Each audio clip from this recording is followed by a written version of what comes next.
Muay Thai is it's known as the science of 8 limbs. Is one of the nicknames it's got. It's a sport basically. It's a ring sport where you're allowed to punch, kick, knee and elbow. So that's where the 8 limbs come from. It's a sport that's kind of developed from an actual martial art. Hundreds of years ago, it was kind of like used in the battlefield when Thailand, Cambodia, Burma, where the armies fought each other. They used the hand-to-hand stuff, and then it kind of developed into where they'd have competitions with bound fists. And then I think it was about the 1930s in Thailand, they started to bring in the rules. They had a ring. They had to have like 5 3-minute rounds, gloves, protective equipment, that kind of thing. Well, gambling, I mean, is a major part of the sport in Thailand. I mean, around the rest of the world, it's a big thriving sport now in Europe, Australia, but there's not really a big gambling scene, whereas in Thailand it's taken over. You know, the whole sport tends to be run around the gambling. You know, the fights will normally start evens, say, so you put, for example, at the start of round 1, you put 1,000 baht on red at evens, but as the fight goes on, the odds will change in the favour of who's doing the better. So by the end of the 4th round, the red might be 10 to 1 on then. So a lot of the clever gamblers, the smart ones, they'll have bets riding on both fighters at once. So for example, I bet 1,000 baht on red at the start of the 1st round. At the end of the 4th, he's 10 to 1 odds on. I'll bet 100 baht on blue. So if blue comes out and knocks him out, I lose 1,000 baht, but I gain 1,000 baht, so I don't lose any money. So that's kind of how it works. It's all on the odds changing as the fight goes on. The hand signals, like that one there, for example, 6 to 1. If it's that way, it tends to be you want to put the bet on the guy that's the favourite. So you'll bet 1 to bet 6 to gain 1. But if it's that way, you bet 1 to get 6. You bet on the underdog. So depending on what way the hand is what odds they want to put on, what fighter they want to put on. There's 6 to 1. When it's moving, it's 2 to 1. When it's still, it's 20 to 1. There's lots of different signals they give out. Muay Thai, it tends to be scored over the whole of the fight. They'll look at how the fighter performs. You know, if a fighter does really well in the first 2 rounds, but then fades badly in the 4th and the last round, they'll lose the fight. They'll score each round individually, so pretty much the same scoring points as in Western boxing. So the winner of the round will get 10 points, the loser will get 9 points.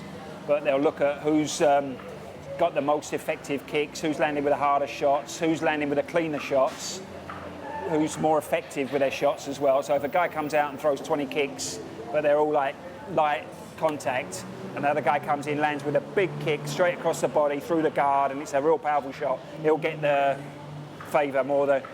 If a fighter gets thrown down, it's shown that he's not really in control of the ring. He's lost his opponent's caused him to lose balance. Also, they'll look at the defence, who's defensively the better, and they'll combine all that to see who's the winner of the round. Most of the fighters start off quite young. You know, 10 years old is quite common for the guys to start fighting. Then they'll build up. Once they get a good reputation, a lot of times a big gym will scout around for the younger kids that are fighting up country in the provinces, let's say up in the northeast, Ubon, or down in the south. And when they see the fighters good enough, you know, or they might get taken on by a gym. And how it normally works, when they're small, they stay in the gym, they live in the gym full time. The gym looks after them, food, everything. Send them to school.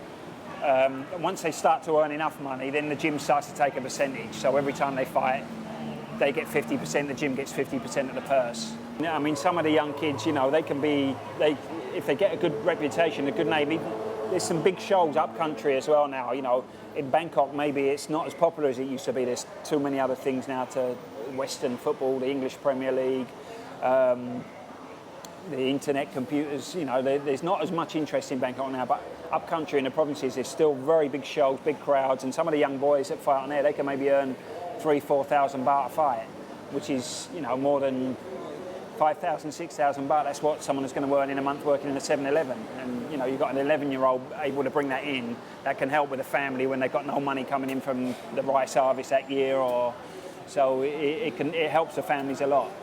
Most of the kids, they're not forced into it, you know, and there's the argument that at that age they're not strong enough yet to really do that much damage. But at the same time, it's, you know, it's, should they really be fighting at that age? That's another grey area, you know. They tried to bring in some laws with the schools. I think it was they couldn't fight under the age of 15. I think they're still going through. There's still some debates about it at the moment, you know. But I think, they need to bring in clear guidelines for the kids. That if they are going to let them fight, they need to bring in strong safety guidelines, in terms of like not forcing them to make too much weight for the fight, or so they don't miss their school, that kind of thing. They need to have some clear rules, obviously, to protect the kids. It's a booming sport now in the West. You've had the Contender Asia thing. Even before that, though, there's a big interest in Muay Thai, been growing for many years now. In Europe, in England, France, Holland. Back 20 years ago, there was good named Thai fighters going over to Europe to fight, and it's kind of been continued growing. MMA came along, kind of slowed the growth down a little bit, but in other ways it's kind of helping now, because people are looking at the MMA fights and they like to see the stand-up. The guys standing up, kicks and knees and elbows, and they know that most of the good stand-up guys come from a Muay Thai background. So that's helping a little bit to develop it, but it's very popular now. Every month there's Thais flying over to different countries in the West. Now the kind of, like I explained before about how the sport's kind of dying off a little bit in Bangkok, towards the Bangkok Thais, and the support's not as it was. Kind of people see it a bit too much influenced by the gambling and what have you. But the promoters are starting to see that there's a way of making money with getting the foreigners involved now. And, say there's a gym in Bangkok that's got 20, 30 foreigners fighting there. They put one of their foreigners on the fight card, they're going to get 15, 20 people come along and buy tickets to watch. So they're starting to look to promote foreign guys a lot easier now.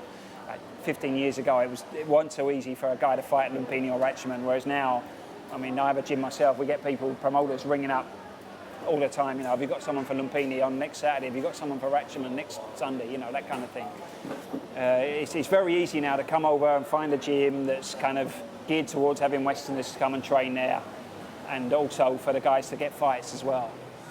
It's not as popular now as it was, say, 20 years ago. When I first used to come to Thailand, some of the boxers at the camp I was training at the time, at Lumpini, they were fighting main event, they were getting 200,000 baht a fight. Now you're lucky if you can get 100,000 baht a fight. So the purses are not as big, the costs have got higher, so the gyms struggle a little bit to make money. So if they can get 4 or 5 foreign guys in that actually pay to train, pay a monthly rate or a daily rate to stay there and eat, then that helps them to survive, basically, to bring through the young Thai fighters as well. Because otherwise it's difficult. It's a difficult environment now for the camp owners just to rely on their Thai fighters' income. I wouldn't say it was a necessity. Some gyms can still do it. If they've got 3 or 4 really good fighters, then they can still survive.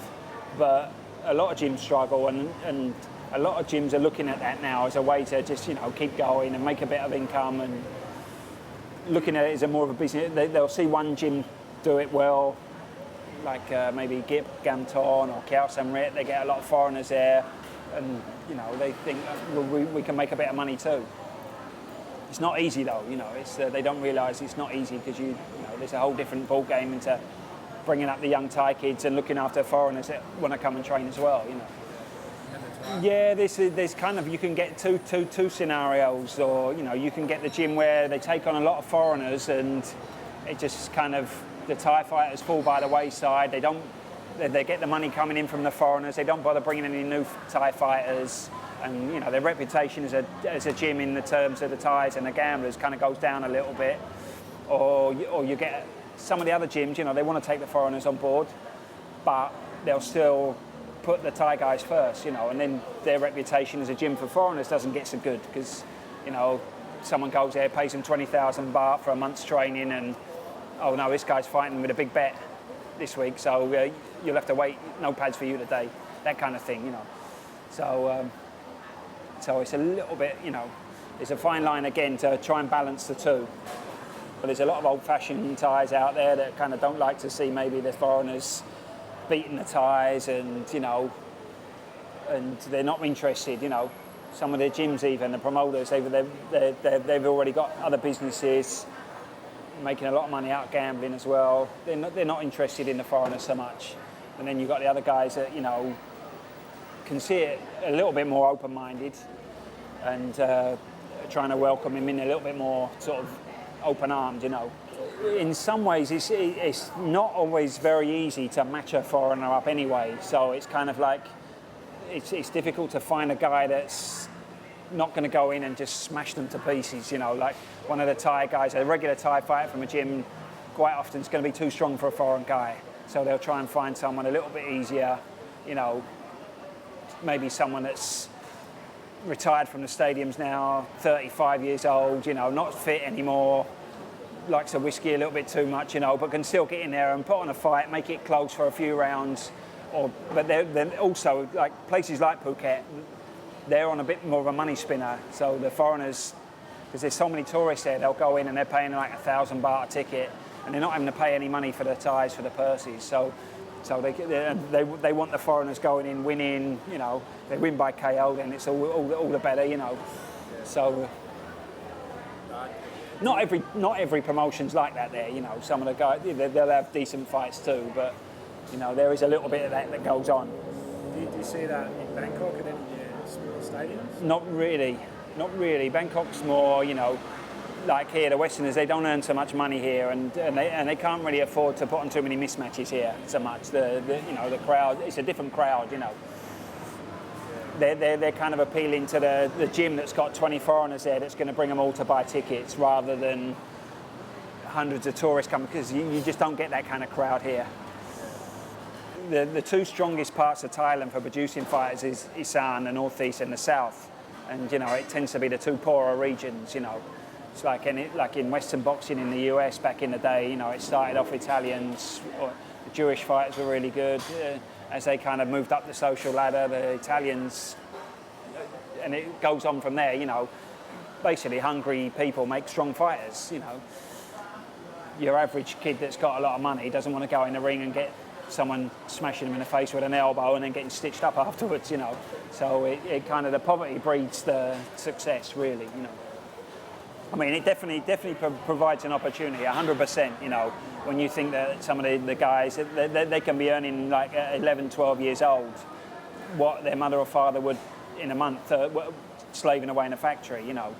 So, but again, it comes down to them, you know, and unfortunately with a lot of them, the education gets neglected maybe, or they just, when they're young, they just tend to live for the day, you know, so they're making big money, they've got loads of friends, take the friends out after the fight to the disco, girls, a bit of gambling because they're in that environment anyway, so, you know, it's difficult.